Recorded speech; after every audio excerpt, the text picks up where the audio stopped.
from last week, we know that people in the kingdom of heaven are blessed, and usually upside down blessed. Today, Jesus is going to dive into two pictures that he uses to describe what kingdom of heavenites should be like. The first one is salt, and the second is light. We are kingdom of heavenites. We are part of this kingdom.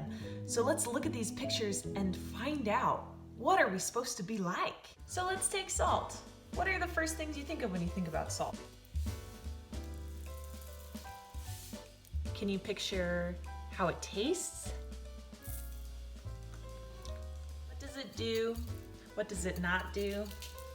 What happens when you put in too much salt, not enough salt? How is that different from just the right amount of salt? And this is starting to sound kind of like a fairy tale.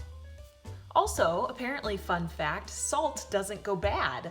In fact, people use salt in order to preserve other types of food. It helps other types of food not go bad. So, as kingdom of heavenites trying to figure out what Jesus is saying, this picture of salt, what do you think Jesus is trying to get us to think about his kingdom, the people inside of his kingdom? What does this mean? How else could we think about this? Let's go more metaphorical.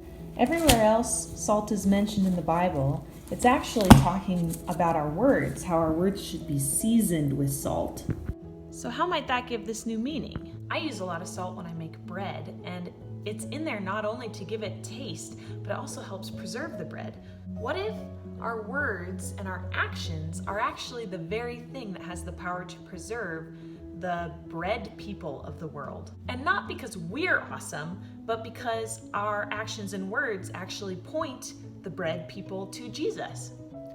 I mean, Jesus is being very imaginative here. As we live out the kingdom values as kingdom of heavenites, we are bringing life and goodness and human flourishing.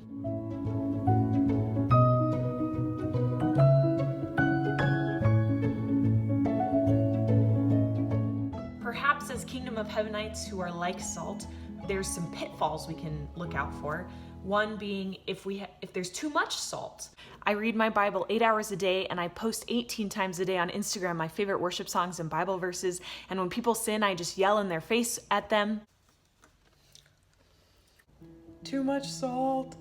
And yet, what Jesus seems more concerned about than having too much salt is actually having salt that completely loses its taste. He says, you are the salt of the earth, but if salt loses its saltiness, how can it be made salty again? It is no longer good for anything except to be thrown out and trampled.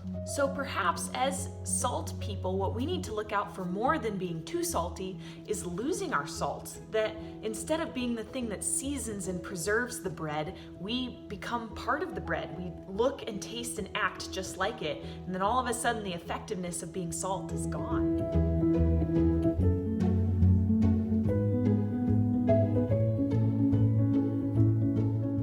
Another interesting thing I was thinking about is that salt has to be incorporated into the dough or whatever recipe that it's a part of. If it's just sitting on the sidelines, even though it's still salty and distinct and unique, it's not actually doing any good. It's not fulfilling its purpose. So as I continue to think about this is so deep, but here's some things I take away from. That perhaps kingdom people, as salt, are people who are in their neighborhoods, in their schools, in their jobs, they have friends, they're part of their community, but they taste a little different. And not only do they enhance the flavor of everyone around them, the bread people around them, simply by who they are as salt people, they also offer this quality, this something that preserves and saves the bread. So here we go, salt people. Let us continue to think on this.